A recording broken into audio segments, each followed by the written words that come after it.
ሰላም ጤና ይስጥልን የቻናላችን ቤተሰቦች እንኳን ወደ ቻናላችን በሰላም መጡ እያልኩ ዛሬ የምንመለከተው በዓለም ላይ በቅርብ ጊዜ ብዙ ተመልካችን ያገኘውን ሃውስ ኦፍ ድራገን ነው። ይህ ፊልም በቅርብ ዳንስ ኦፍ ድራገን የሚል ሲዝን 3 ተለቋል እና ይህ ጽድት ያለው ፊልም ሌላ ታሪክ ውስጥ ገብቷል ብላችሁ ይህን ፊልም በደንብ የምናየው ይሆናል። ቻናላችንን ሰብስክራይብ ማድረግ እንዳይረሳ ፋሚሊ ቦም ቦም ቦም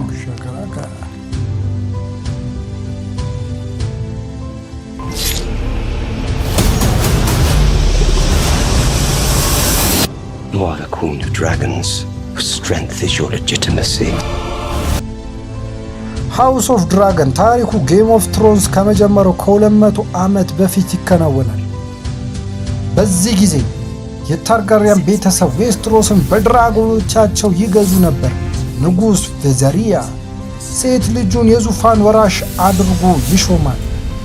ነገር ግን በዚህ በኋላ ወንድ ልጅ ኤጎን ሲወለድለት ብዙ መኳንንት ዙፋኑ ለወንድ ነው የሚገባው በማለት ይቃወማሉ።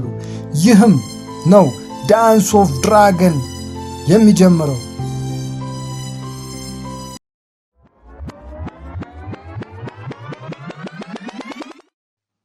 እንግዲህ ቤተሰብ ለሁለት ይከፈላል። አንድ ወገን ዘ ብላክ ተብለው ይጠራሉ፣ ሌላው ደግሞ ዘ ግሪንስ ተብለው ይጠራሉ።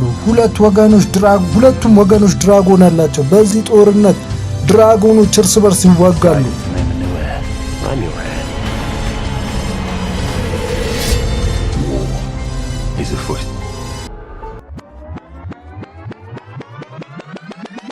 የመጀመሪያው የበኩር የንጉሱ ልጅ ሴት ስትሆን እሷ የታሪኩ ዋና ገጸ ባህሪ ናት። መጀመሪያ ፍትህን ትፈልጋለች፣ ግን ጦርነቱ እየተራዘመ ሲሄድ ልጆቿን በጦርነቱ ሰለባ ሲሆኑ እሷም በበቀል መንገድ መጓዝ ትጀምራለች።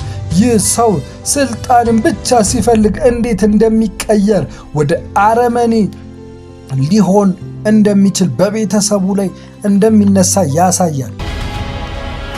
Your family has dragons. They are a power man should never have trifled with.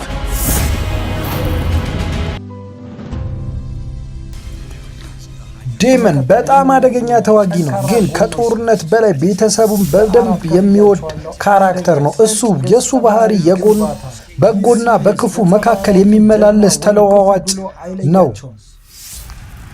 አሊሰን መጥፎ ሰው አይደለችም። እሷ የልጆቿን ደህንነት ለመጠበቅ ትፈልጋለች፣ ግን የምታደርገው ውሳኔ ሀገሩን ወደ ለየለት ጦርነት ያመራል።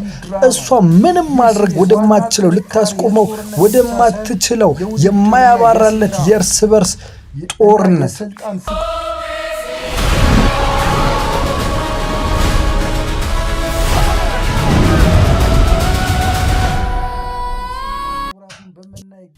በመቀጠል የዚህን ፊልም ዋና መልእክት እንመለከታለን። ሃውስ ኦፍ ድራገን ሲያዩ ብዙዎች ሃውስ ኦፍ ድራገንን ሲያዩ የድራገኖች ጦርነት ያስባሉ፣ ግን እውነተኛ መልእክቱ ይህ አይደለም። ፊልሙ ዋና መልእክት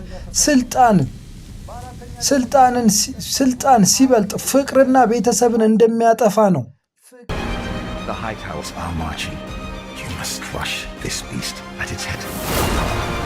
Our terms are very simple.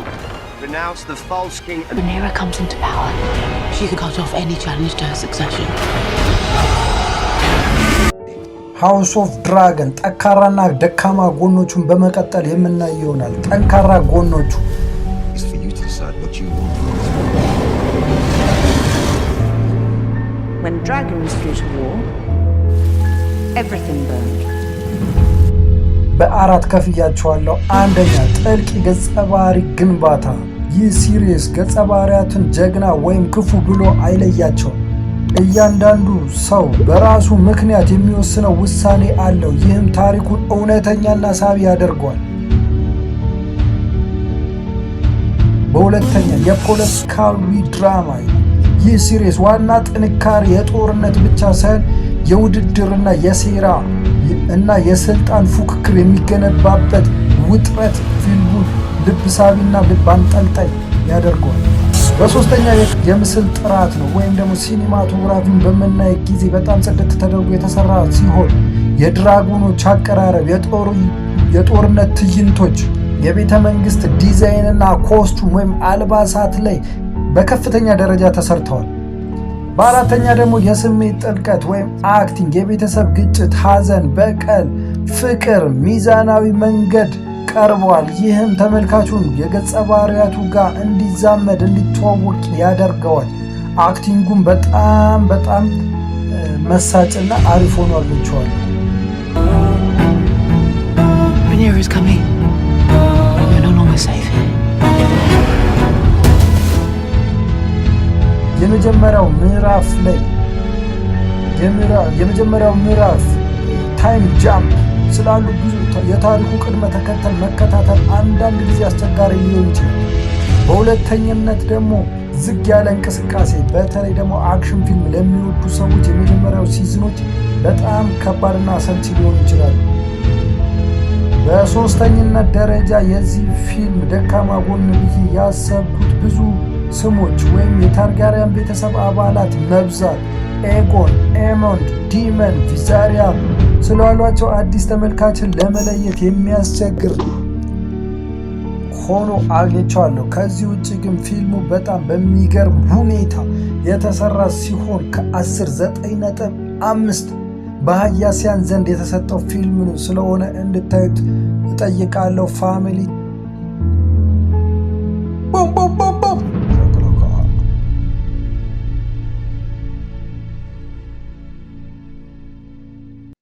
የመጨረሻ ሃውስ ኦፍ ድራገን የሚያስተምረን አንድ ትልቅ ትምህርት አለ። በጦርነት አሸናፊ የለም። አንዱ ዙፋኑን ቢያገኝ ቤተሰቡን፣ ጓደኞቹንና ህዝቡን ያጣል።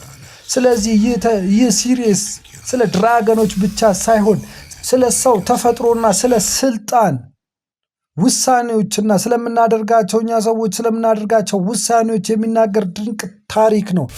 ቪዲዮን ከወደዳችሁት ፋሚሊ ላይክ ማድረግ እንዳይረሳ፣ የጓደኞቻችሁ ሼር እያደረጋችሁ እንድታጋሩ በአክብሮት እየጠየኩ እንግዲህ በድጋሚ ሰብስክራይብ በማድረግ ፋሚሊ እገዛችሁን ከጎኔ እንድትሆኑ በአክብሮት እጠይቃለሁ። በቀጣይ ሉሲፈር የሚለውን ፊልም ወይም ሲሪየስ ተከታታይ ፊልም ይዤላችሁ እመጣለሁ። ፋሚሊ በሳምንት 2 ቀን መልቀቅ እንጀምራለን።